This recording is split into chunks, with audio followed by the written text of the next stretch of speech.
Manipur da haukiba chahi aniga thani henbadagi thokliba irang asigi manung channa mamang chahi November da angang ahum yauna miyoi taru Jiribam district ke mafam amadagi phaduna pukhraba matung tamthina hatkibaga mari leinana Manipur High Court na thaudo asigi matangda thiziliba NIA da thamagi matam Pikhre Manipur High Court na NIA da khanghankibagi matung inna Mihad asigi matangda NIA na thamagi manungda Chargesheet Thagat-Laknaba khanghankibaga loinana hairiba matam asigi manungda karigumba Thagat-Laktrabadi court asina hakchina logani hairi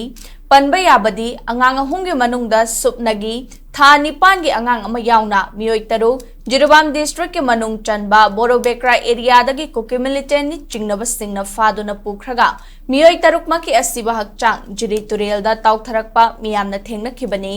loinana mihad asi tha nipan phajilaklaba fawba kanana chathakibano haiba khangba ngamdana leirakhibani thaudo asi mamang chahi November 13 da thokhibani haina advocate KH Tarun Kumar na court ningsing halladuna tha kayagi mamangda NIA da case asi sinakhrabasu Chargesheet Thagatpada tapthariba asigi maram hangki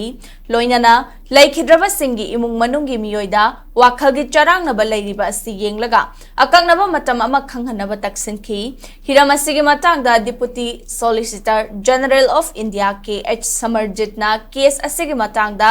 NIA na thiziliba asi final stage ta leire hairaduna Chargesheet Thagatnaba NIA da same sari haina phongdoki